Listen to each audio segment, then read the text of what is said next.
It is no surprise that the pandemic brought to us a tremendous amount of stress, uncertainty, and for our teens, mental health issues, as well as us parents.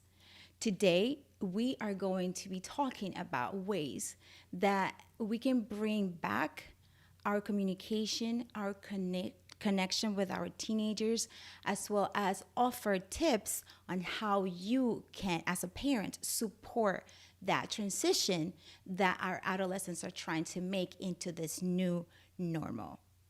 For those of you who are new to my channel, welcome. My name is Ana Gil, and I am a headshots photographer and video content and creator and producer. Without further ado, let me introduce you to my guest, licensed mental health counselor, Meg Tobin. Hi, Meg. Hello. Hi, Anna. Thank you so much for having me. Thank you so much for being here, you guys. Meg is joining I am, us from from a trip, taking her teenager to college, right? To college visits. So that's great. yes, So thank you so yes. much for being here and taking time out of So your busy schedule for I, that. I'm very grateful to be here. And as Anna said, I'm a licensed mental health counselor and I own a group psychotherapy practice in Erieville, New York, which is just outside of Syracuse. I also own a wellness company called Anam Wellness, and Anam means soul in the Irish language, which is my heritage is Irish. And what we do with both companies is try to help people live a better life, to really encourage people and guide people along the way to live your best life, to find ways out of stuck places and find ways to communicate, find ways to connect, and to find joy. And the connection is huge because as we're going to share today, one of the isolation was one of the main triggers and the main for teenagers and for all of us during the pandemic that is linked to all of the mental health issues that we're all having, especially our teenagers. So I'm looking forward to all of the tips that you're going to share with us for that. And I'm also really interested in learning about EFT tapping because I've heard so much about it. And this is something that you can correct me if I'm wrong here, but this is something that we could do to get ourselves back to balance, right? When Yes. we are Yes. out of it. And we can also teach this to our teenagers. But Absolutely. this is not a fix for mental health issues. This is just a tool to be used. Correct. So Correct. and the waiting lists are insane right now for that. So this is just a space to share with you some tools that you can use if you are on a waiting list and to help yourself and the teenagers. So Meg? Yes. So connection is the key. And I think when we are scared, when we are like the pandemic has brought up so much fear for so many of us on so many different levels. For those of us who have a history of trauma, it's also brought up past trauma. And so I think being able to communicate clearly and be connected is key. It's key as a parent of a teenager. I am a parent of 4 teenagers at the moment. And communication is the sort of bedrock of our family. And it's difficult when people are in fear to communicate. Because when we're in fear, we tend to separate. And in isolation, that's where we start to have trouble.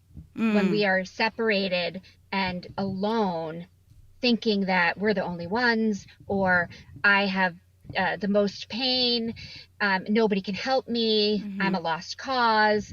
And with our teenagers who don't have fully developed frontal lobes, that thought process can be, something that really brings them down.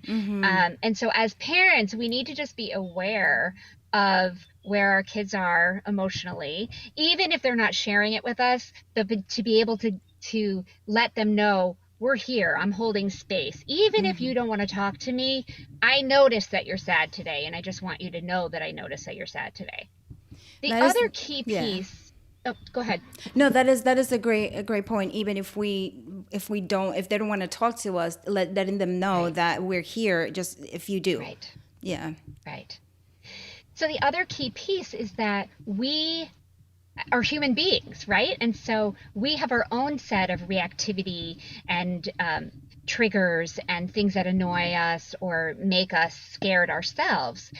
And what's the most important parenting advice I could give anyone, and I take this for myself as well, and that is to keep ourselves emotionally regulated. Our kids have emotions and hormones that are flying everywhere, and it's really hard when you don't have the skills and tools and the benefit of age and experience to manage all those emotions. As adults, it's our job to figure out the tools for ourselves to not be as reactive. It's so much easier said than done, but I'm going to share with you some tools in a few minutes that I hope can really bring some peace to your own home and allow you to manage that explosiveness, right? We all get to that point where we just snap. And so if my child is pushing my button and then I get activated and then my child gets more activated and then it just like we end up going nowhere, right? And so my job as the adult is to pull back, is to say, okay, not that I'm going to accept unacceptable behavior, I'm not going to accept being spoken to in a manner that's not respectful, but I also have to understand that there are two people in this situation right now, and it's not just me and it's not just my emotions as the parent. And fear drives us to do things that we wouldn't ordinarily do or say things that we wouldn't ordinarily say. And so that whole, count to 10 tool is super helpful, if only to just give us that pause, right? To be able to step back and say, okay, I'm triggered as a parent. I'm upset because I was spoken to rudely, because I don't know how to help my child. They're suffering. And so I want to control and make them do certain things so that I feel better, right? And so if we can take a step back and be able to say, okay, my kid is struggling, they're triggered. How can we separate enough so that I can come at this in a calmer manner? And really, that's where I can be most effective, not when I'm off the rails, right? I talk about this resilient zone, this zone of our capacity to manage what comes our way, right? And so what's inside of this zone is our ability to manage, the snotty teenage comment, the door slam, the dirty clothes on the floor, right? The bad grades, the fight at school, whatever it is, right, that our teenagers go through. And I can manage this if I have a big resilient zone, when I don't have enough sleep, when my own trauma is coming up, when I don't feel well, when I'm scared myself, right? My zone gets smaller and smaller and smaller. And what it takes to knock me out of this zone is spilled milk, right? Something really minor. And I'm like, I hit the ceiling. And so our job as parents is to keep our resilient zone as open as possible so that we don't have that reactivity that doesn't get us anywhere. That Meg, that is great, and I can't wait for the tools that you're going to share, because we have been there all along. You just mentioned you mentioned a lot of triggers that are usually there, and that's why spill milk would just get us going, right? The frustration Right. with school grades, the frustration with the slow, the disrespect, the can I have this, can I have that, they just about them at that moment, right? And Yes. here we are with a lot of things going on, including one of the ones my child is having some whatever it is, and I cannot help them. So we were feeling helpless at that moment. So Yes. what that is an emotion that it can take us places that are not good. And so I can't wait for that, for Absolutely. us to share that, because as parents, we do go through all of those. And as Yes. you're saying, when we are calm, yes, we see things that later we go like, that was really not a big deal. But Right. because of everything else that is in our mind, or it was at that moment, like our resilience zone was like, like this, right? We couldn't help, and then it turns into this. Precisely. So I can now wait for that. And for those of you who Yes. are watching, please, if you have any questions and if you have any comments on how you yourself regulate your resilience zone and make it back to balance, please feel free to share it in the comments. But Meg, go for it. So, one of the tools that I encourage people to learn is called the emotional freedom technique, or tapping. And basically, what it is we use our fingertips and tap on certain parts of our face and shoulder, torso, to help our body find a place of calm. Now, I am not a neuroscientist. I don't know exactly how it works, but what I do know is that there is scientific evidence that shows that tapping sends a signal to the stress center of the brain, telling the brain essentially, you're not in danger, you're safe right now, you can calm down, there's nothing you need to defend against in this moment, which is a pretty cool message to send a stressed out brain. I use tapping in two ways. I offer it to people as a tool they can take with them and tap about immediate stressors. I use it in a completely different way in therapy and coaching because I can guide people to deeper places. I can help people recognize what those triggers are, and we can begin to literally erase them so that they're not something that's a button that is no longer actively able to be pushed. Right? And so for our purposes today, I will be sharing with you the tool that you can take with you. And Anna has so graciously offered to be a demo partner for me today. So Anna, if you could put up the graphic, and I will just explain very quickly what tapping is. So we start with an issue, a very specific issue. The more specific, the better. So if my child just said something salty to me and I'm irritated, I can step aside and I can focus on, okay, she said something salty. I didn't deserve it. I'm angry. But I know that if I don't calm myself down and open up my resilience zone, this is not going to go anywhere. It's just going to end up really rupturing our relationship. And that's what I want to get across really clearly, is that as parents, we want to rupture as little as possible. We are going to rupture. We're human beings. But then we repair. So in preventing the rupture, this is where tapping comes in. So I excuse myself, annoyed, biting my tongue, clenching my fists, and I move into the bathroom or up into my room. And I will start to tap about how angry I feel that my daughter said this thing to me.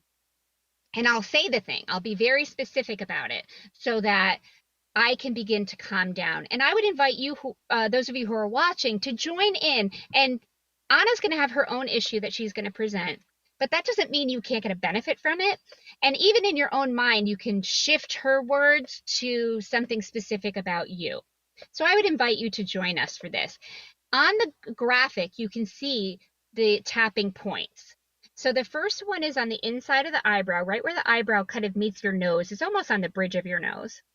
The side of the eye, under the lip, about an inch down and an inch out from the collarbone, under the arm, and on the top of the head. So Anna, I would ask you, is there something that's happened for you in the last couple of days that is kind of irritating? No big heavy trauma. And we range this on a scale of 0 to 10. 0 being it doesn't bother me at all. 10 being crawling out of my skin. I can't stand it. I'm thinking about it constantly. It's always bothering me. And I'm going to ask you, Anna, for our purposes, to keep it somewhere around a 3 or a 4. Okay. So Okay. do you have a little incident? Yes. Okay. Yes. And what would you rate that? Well, actually, first tell me just a nutshell of what that that incident is. I had explained to my teenager that I had a couple of things going on this specific day. So any plans that she had, we had to move it to the next day so that, don't make any plans. This is it. I have this. This is really important. I have this meeting, all of this good stuff. And so he completely forgot about all of it, and as I'm in the middle of it, he's asking me, can I go to my friend's house, can I do this? Oh, then if I'm not going, can you please give me internet? And if I didn't, so he went on throwing a whole bunch of stuff at me while I was in the middle of going to do something that I had already explained to him I was gonna do. So that was Okay, so really what irritating. did that bring up in you? What emotion did that bring up in you? um he didn't hear me. He doesn't care about what I'm doing. I communicated this. He's just thinking about himself. All those So invalidating. those are thoughts, right? So those you felt invalidated. Did you feel Yes. invalidated? Yes, of course. Okay. Yeah. Okay. And so can you notice that in your body when what it feels like to feel invalidated? Yeah, it's like warm right here. Like kind of, Okay, yeah. so warm in your chest. Okay, great. 0 to 10, 0 being no emotion, no disturbance at all in your body, 10 being the most disturbance. Where are you? Probably also because like right now I'm live. It's probably at like a between a 4 or 5. But if I would have been Okay, that's off, I okay. would have been like a 10. Yeah. Okay. Or a 20. Okay. Yeah. Okay. Right. Okay. So we're just going to start tapping, and I'm going to invite you just to follow what I'm doing Okay. and repeat after me.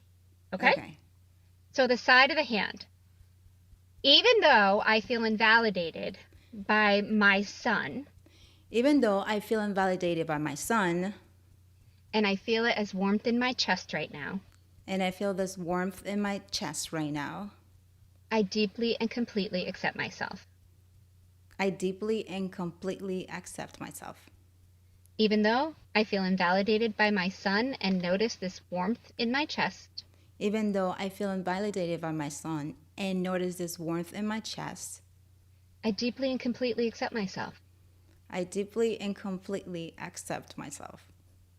Even though I feel invalidated by my son, Even though I feel invalidated by my son, I accept myself. I accept myself. Inside of the eyebrow. It doesn't matter which hand you use. Okay. All this invalidation. All this invalidation, Side of the eye. I feel invalidated. I feel invalidated. Under the eye. I feel really invalidated. I feel really invalidated. Under the nose. It's showing up in my chest. It's showing up in my chest. This invalidation feeling. This invalidation feeling. Collarbone.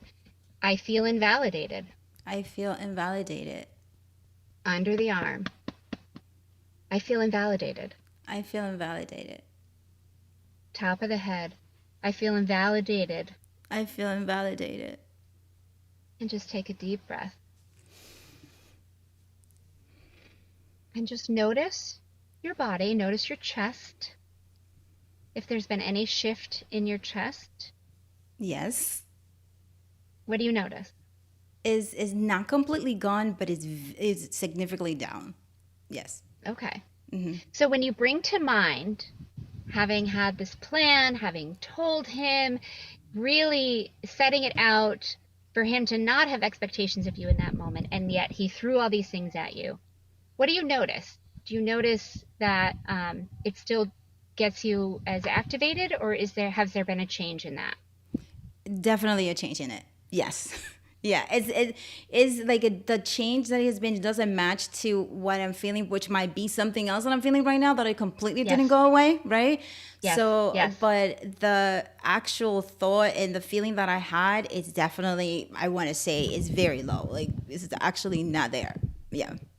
Yep. Yeah. And so this was probably 2 minutes or 3 minutes tops that we just spent really just kind of focusing on the feeling, that feeling of being invalidated, and focusing on the sensation in the body. Our bodies know. right? If you ever don't know how you feel, just sense into your body. I know that's really hard for a lot of people, but you can really sink in. And I teach my kids, notice how your body feels. Your gut will always tell you. And there have been times where my kids have said, oh, my gut didn't feel good, so I left. Or I called you because, or I'm not babysitting for that family again because I didn't feel comfortable. So I'm teaching them to honor their bodies. And that's an important thing because our bodies do have a lot of information for us. And the tapping is a very quick way. Now, if you are at a team meeting for your child's IEP and you're getting irritated, you're not going to tap at the table, right? So there's this handy dandy little trick that I know, and my child has used this when the tests are being passed out, just under her desk. And you squeeze the sides of your fingers. I don't know if you can see because of the light here, but the sides of your fingers like this, either side of the nail, and that sends a similar signal to your brain that's everything's okay. Now, as with everything, practice helps. And so I tend to prescribe to my clients to tap twice a day for 2 minutes, once in the morning, once in the evening, right? Because we want our body to have an experience of calm. And the more we can offer our bodies experiences of calm, the more we're going to be able to draw on that when emotions are high. Right. If my body already has this experience and I know it's possible, then it becomes an option. Then the possibilities open up, and that's exciting. Very exciting. So, Meg, we have a question for you from a parent. And I'm just going to put it there for you so that you can see. I said, how would you react if your child says to you, can you just try to be a good mom? Oh, man. So that, you know what that does? That pushes the mom button in all of us, right? The bad mom button, right? So, and our kids know that. They know how to push our buttons. They know how to tap into what's going to make us do what they want, what's going to make us feel bad, so they can manipulate something. And it's not conscious. 99% of the time, I don't really believe that our kids are trying to make us miserable. But that one is the punch to the gut, the good mom one. I know that. So again, it's about self-regulation, right? So, and it's about, do I need to explore areas where I feel like I haven't been a good mom? Do I need to explore areas where I wasn't mothered well? Are there things in my own life that I doubt? Do I doubt my capacity to be a teenage mom, a mom of a teenager right now? And so what I try to do when hurtful things are said is I will say, ouch, literally. I'll just be like, ouch, that hurt, right? Instead of being like, what did you say to me? You can't talk to me like that. That just escalates the situation. And so I'll say, that hurt. And then I will figure out, why does that hurt, right? Does it hurt because I am being a bad mom right now? And I hate using bad and good, right? So I'm being an ineffective mom right now. I'm really not being present. There are times where my kids are like, mom, can you pay attention to me? Literally, can you tell me when you can focus on me right now? Right? Because I'm wrapped up in work or doing something else. And that, that's not the model I want to be for my kids. I'm not being a great mom in that moment. And so to the extent that I own what my kids are saying, I can either get triggered or I can use it as an opportunity to really do some exploring. The other piece is I truly believe that all of us do and say the things we do and say in an effort to get or stay safe, whether that's emotionally safe, physically safe, spiritually safe. We do these things to find some equilibrium, to find some solid ground for ourselves. And so maybe there was a power thing going on with this mom and child, right? And the kid was feeling disempowered. And so pulled out the big gun, be a good mom. Because that's the I've to the gotten heart, that before. right? I've gotten that before also, and I just, that's one of the ones that I I move away from. Like it doesn't get to me, but at the same time, Yeah. I'm like, you little, Right, right? right, But I move away right. from it. But the first time I heard it, it was hurtful. But one thing that you mentioned, actually say it. Actually say that was hurtful, right? It's just like, Mm-hmm. because maybe, I don't know if they're just saying things and not realizing it, because sometimes that happens. But Mm-hmm. maybe bringing it back to their awareness, like, hey, you just said this Yeah. to me, and Mm-hmm. sometimes, depending on the level, they will back off or say apologize. Other Right. times it will be like, yes, that's what I meant to say. Yep. And at that point, you just Right. tap yourself away from that situation. Exactly. Exactly. So I hope that that's a helpful answer to the parent that was asking the question. And, Mm-hmm.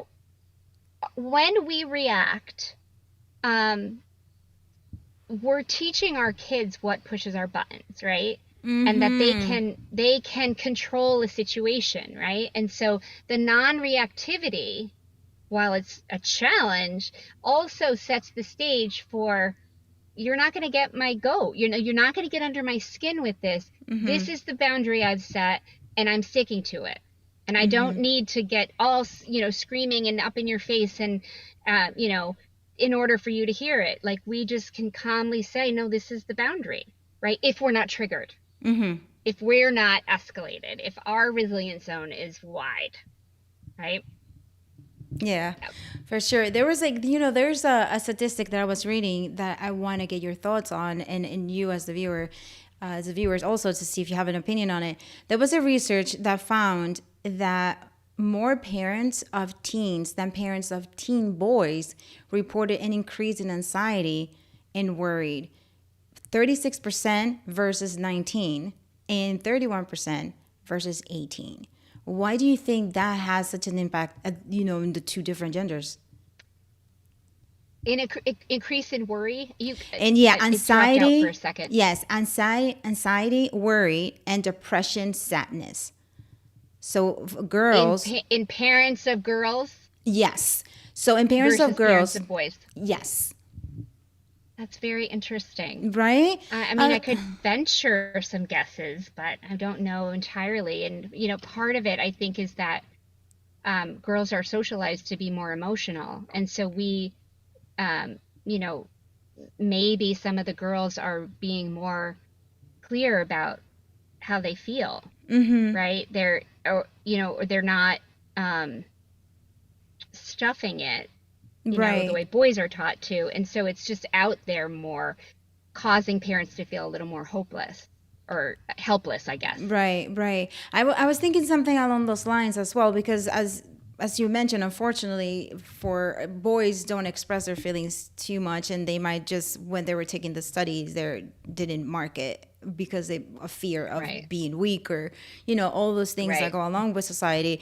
But it is still surprising. I was like, that is a big number. That whether a lot of boys went on and Mm-hmm. expressed themselves, that's still a big number from there. And I was like, okay, maybe Yes. ranging on hormones and teenagers, girls and the hormones and everything. Is that what it is, or were there other variables in that study?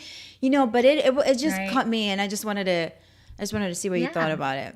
It's very interesting. It's Yeah. very interesting.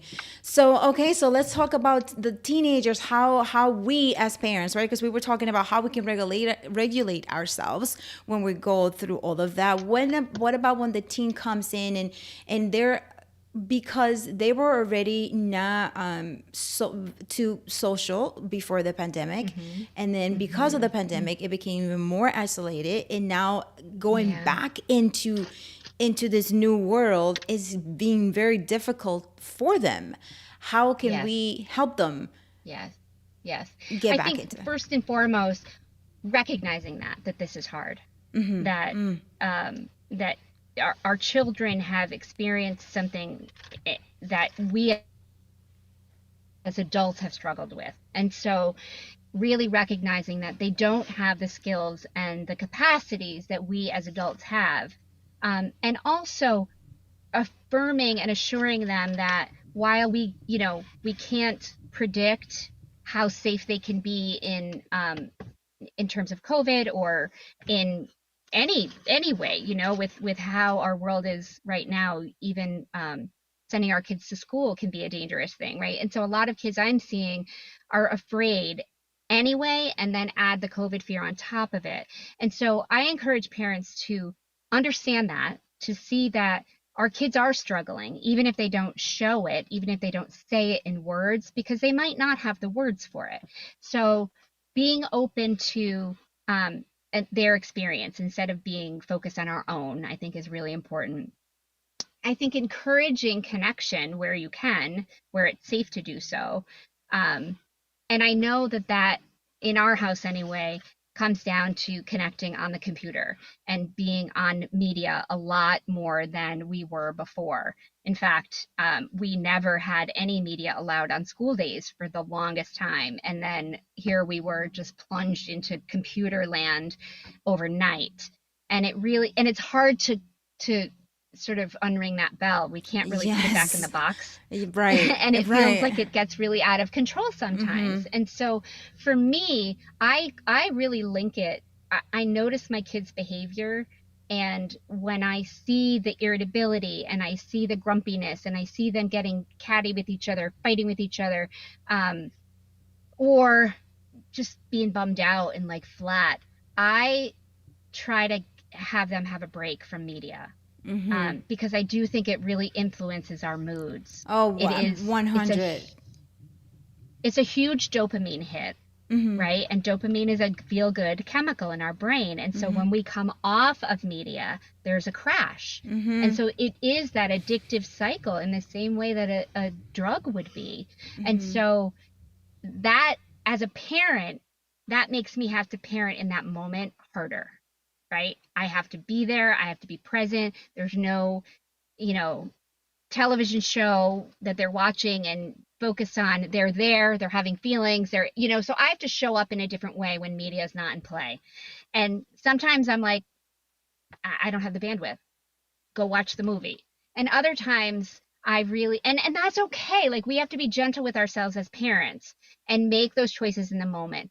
But if it's always that way, if I'm never able to be present with my kids, and then I might want to think about getting some support for myself, you know, finding a parenting coach or going into, you know, do therapy for a little while, so that as a parent you can feel more grounded and less out of control. Yeah, the and that's a good point that you bring. It's like when the pandemic happened, before the pandemic, we had this system, right? We're like, okay, so you go online from this time to this time, and everything was great, right? And Yeah. then it Yep. happened, and it was forced to be because school, which school is another thing that I feel like school still expects, through the pandemic, through everything, still expects children to have and pull the same grades they used to pull before. There are no additional Yeah. resources for those children who got backed up because of it. So that's another thing that for me is just so frustrating, that Yes. they don't have that. Yeah, they try doing this, and oh, and your child didn't attend school and the grades are low. Is there a way that you can help them catch up?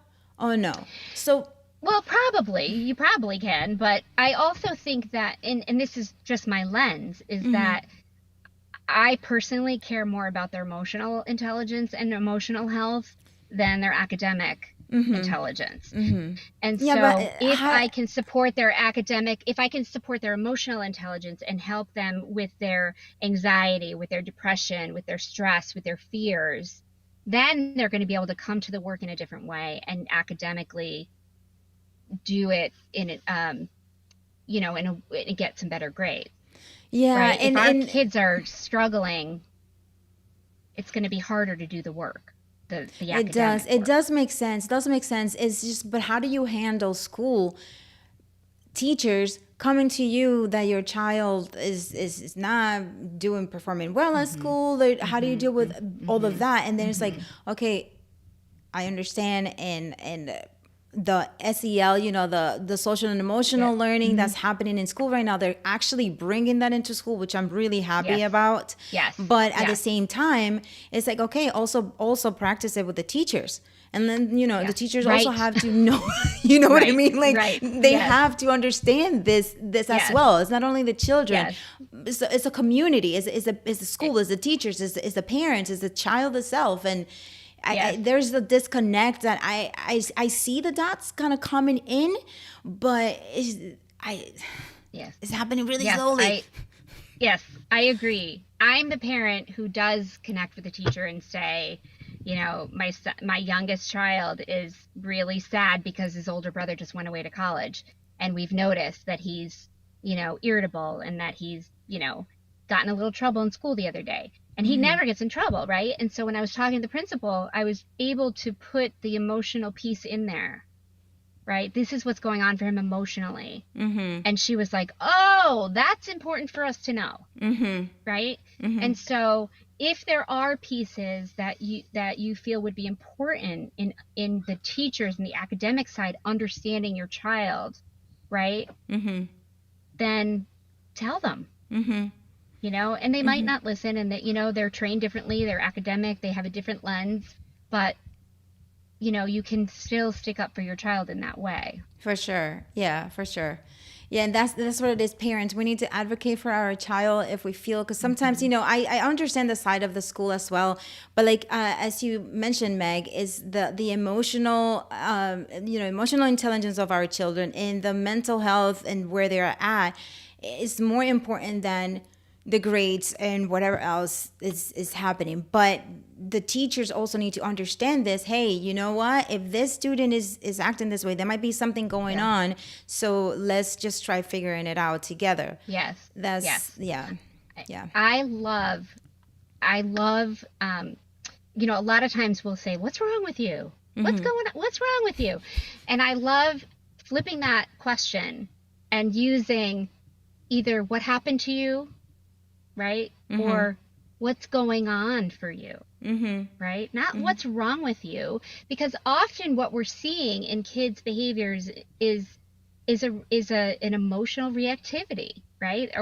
And even if there's a learning issue going on, then that can look like disrespectful behavior. That can look like not getting their work done, not paying attention, right? Because it's hard. If you have a learning difference, it's hard to be present and learn. And so that brings up emotion. And so they're just inextricably connected. And if we only see one part of it, we're missing an opportunity. For sure, Meg. All the information that you shared here is great. It's great. The tapping was great.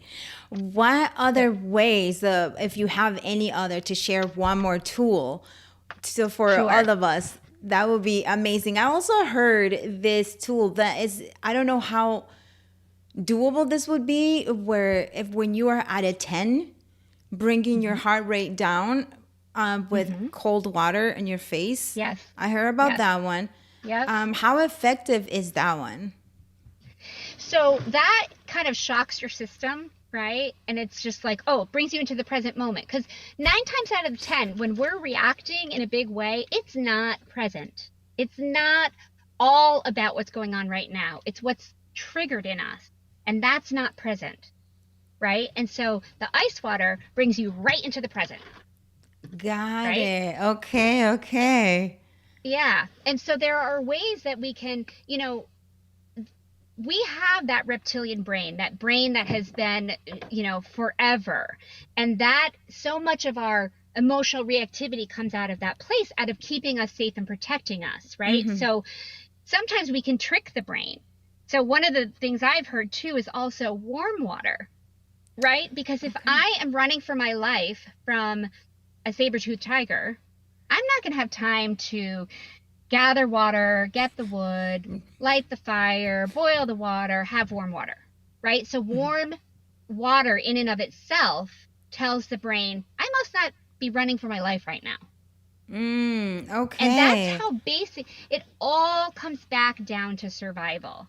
And if I feel my emotional survival or my physical survival is being threatened, I'm going to do whatever I can to get safe. And that might mean being snotty to my mom. Right. That might mean not doing my homework. That might mean destroying something in my house. That might mean being, horrible to my younger sibling. So it just that has helped shift so much for me when I think everybody's trying to get safe.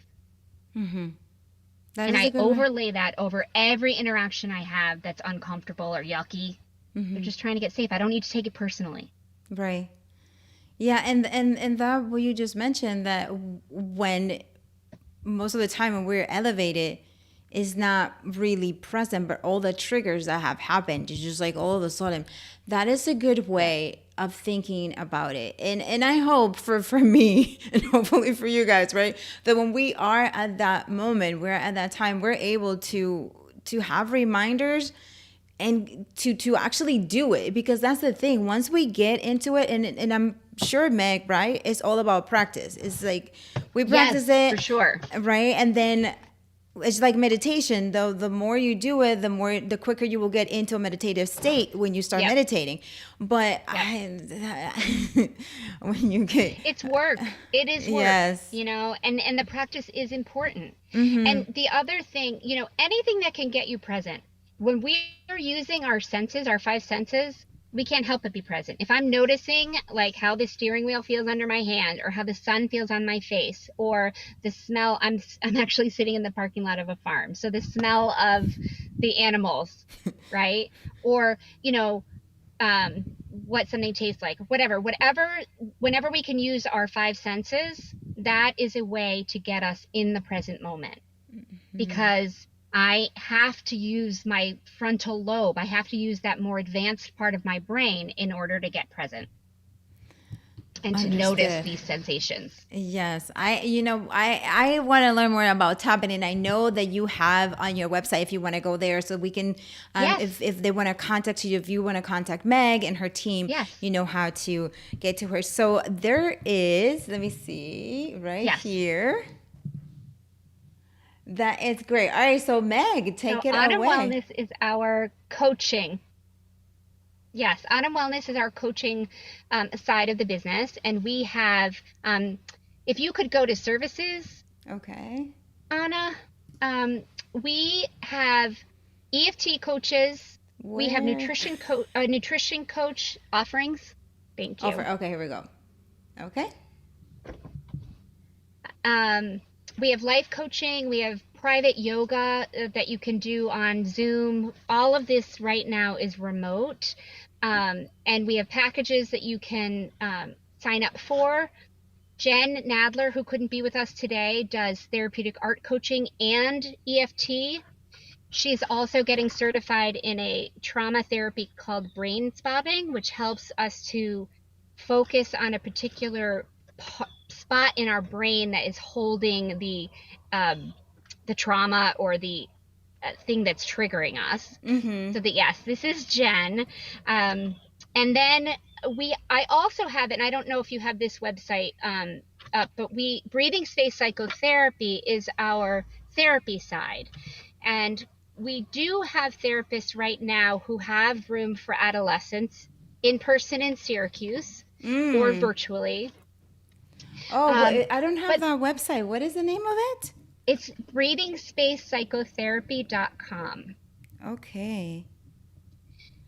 And so one of the things that I would caution parents against is sending your child to therapy to get fixed. We are all part of a family system, and every part of that family has something to do with what's going on.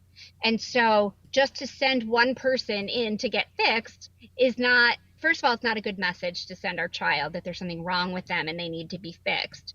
But secondly, it's not taking accountability for our part in it. So we also work with parents and caregivers to help learn how to regulate and moderate their own emotional reactivity.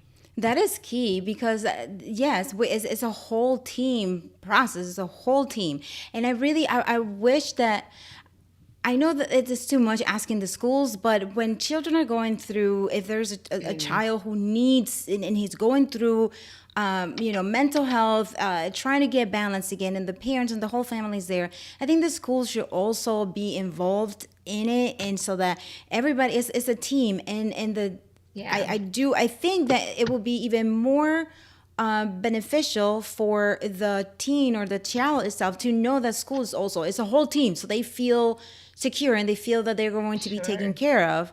And At so least far that as everybody knows what's going on, right? I right, know our teachers are praise the teachers that right, they are right. doing an amazing job, and I know that they are, spread very, very thin right now as well.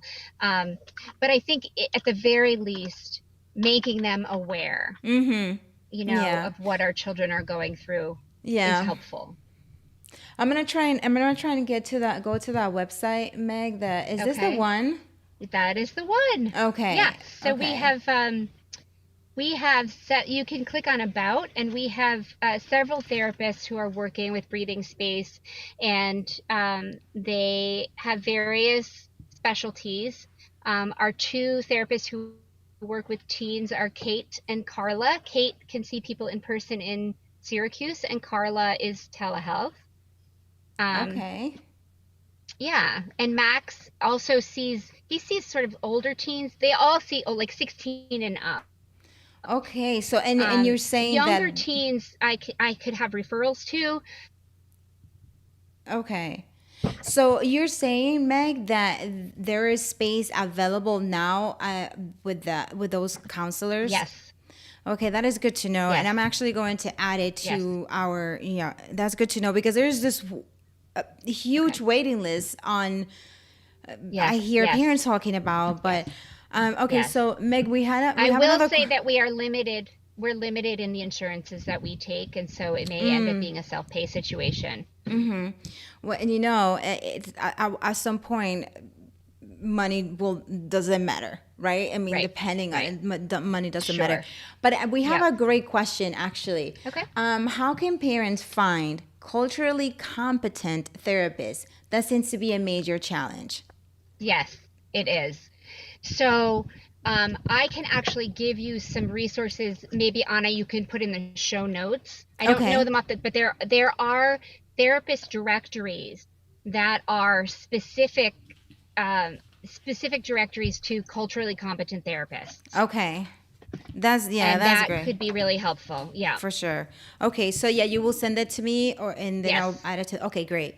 Thank you so Yes. much, Meg. That's, yeah, that's Sure. a great, because yeah, that's Of course. yeah, Yeah. that's really important. That's an important piece. Critical Very. piece. Yep. Very, very important. So Meg, oh, I know you have to get going to continue with your team who has been so patient and has allowed you to share all of your great knowledge with us. Thank you for sharing that website as well. I'm gonna also add it to the show Sure. notes so that people can, our audience can take a look at it. And if they have any questions about insurance, they can just send an email through that contact. Yes, they can. Okay. Yep. It's Okay. pretty clear on the website too what we take and what we don't. And I also just want to note Jennifer Nadler, who was supposed to be here today, will be coming on to Breathing. She's working at Autumn Wellness with coaching, but she is going to be coming on in January as an intern in mental health. And her sessions will be very affordable, and she is dynamite. She's trained in brain spotting, in tapping. She's uses therapeutic art. She's been coaching for a long time. She speaks internationally about her own trauma and is just a valuable resource. And so if that sounds like some direction you might want to go, you can just let us know and we can set you up for January. Great. And then that's something that, okay, they can add up, call in to be added for Yes. January. Yes. Okay, okay, I'm loving this, and yes, I agree. Jen is awesome. Jen is awesome. I'm so sad she couldn't be here, but hopefully I know, we can me have her too. again because this is a topic that should be a topic of conversation Yes. continuously. Not Yes. so yeah, I love it. So everyone, thank you so much for being here. I hope you got some great information and some tools that you can use in those moments where you just need to step away and have something else other than external things such as wine or chocolate or something like that, that you just need something that's going to be healthy, that's sustainable, that is just for you and to be able to help yourself and your child. If you would like to be a guest on our show, please send us an email at OfficiallyUnofficialtv@gmail.com for consideration. And if you would like to support our channel, please go to buymeacoffee.com/Ana Hill, and we will appreciate your support. Now, thank you so much, Meg, for being here with us. I'm loving all the tips. I'm going to try them because it really works. That tapping works. So I'm going to print out that picture you gave us, and I'm going to also add it to the comments so that our parents can use it. Great. Okay. So thank you so much, Meg, and everyone. We will see you Fabulous. next Thank Thursday. you so much for having me. Bye.